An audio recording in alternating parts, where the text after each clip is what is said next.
Hello， 大家好，今日係首爾旅行嘅第二日，我哋一早咧就去到安國站附近嘅呢一間 Cafe Onion 嗰度食早餐。咁咧，其實我哋由門口開始啦，一路入到去中間嘅庭院咧，已經見到唔少人係喺度打卡嘅。相信大家都好似我哋咁喺 IG 見到好靚同埋嘢食好似幾 OK 咁咧，就慕名而嚟啦。咁不過我哋覺得都唔係照片嚟㗎，因為我哋去到啦，見到佢嗰啲包點咧都係整得好靚嘅。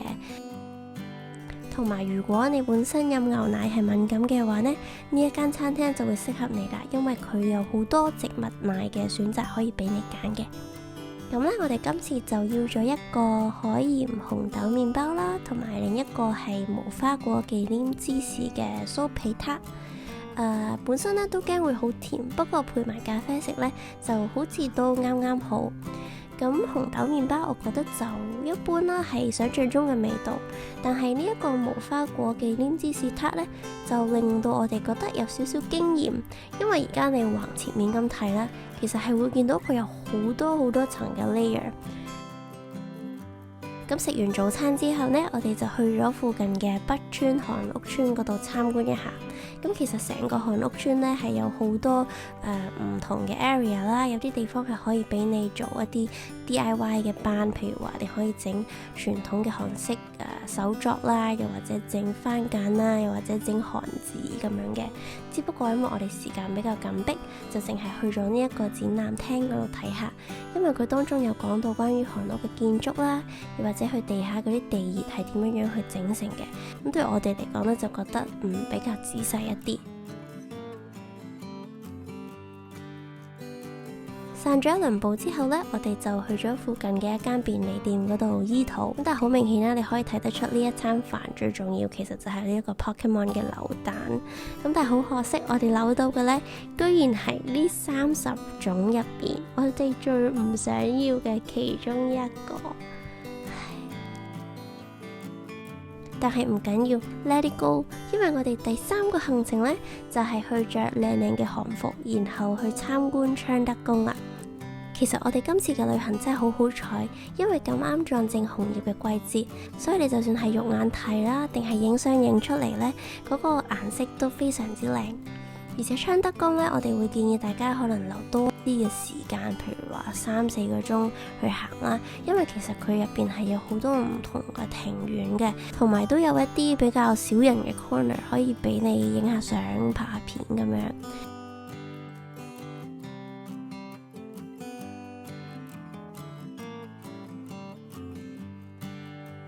咁當然啦，我哋唔係淨係去打卡嘅，我哋都真係有好仔細咁睇下佢嘅建築。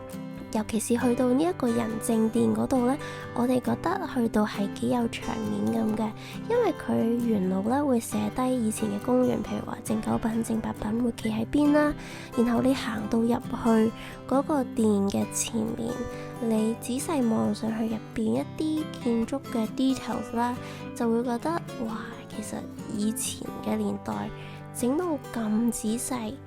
其實都真係超花功夫，因為你而家就算去一啲好豪華嘅商場，都唔會去到呢啲咁精緻嘅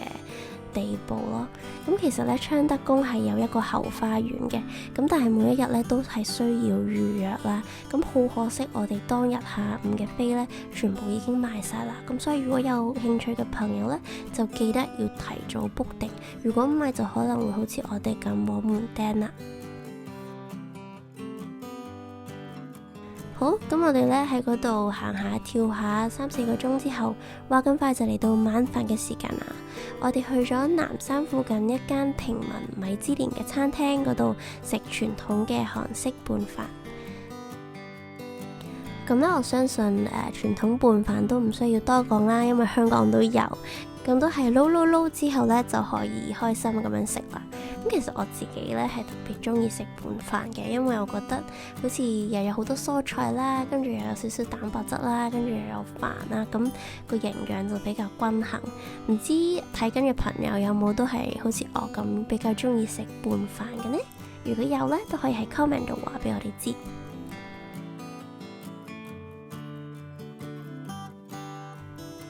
咁食完飯之後呢，我哋就上咗去南山塔嗰度睇下啦。咁其實我一早已經喺 Klook 嗰度買咗飛，大概就會平20% 左右啦。咁所以如果有興趣嘅朋友呢，都可以上去睇下嘅。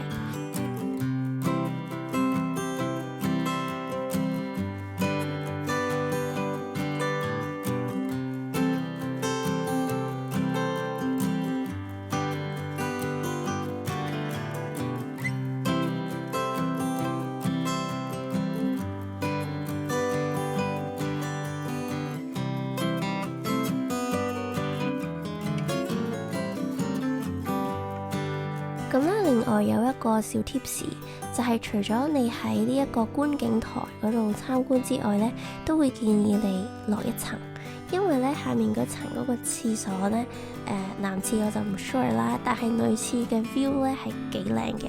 咁如果你難得嚟到，都會建議你去試下呢一個心曠神怡嘅體驗。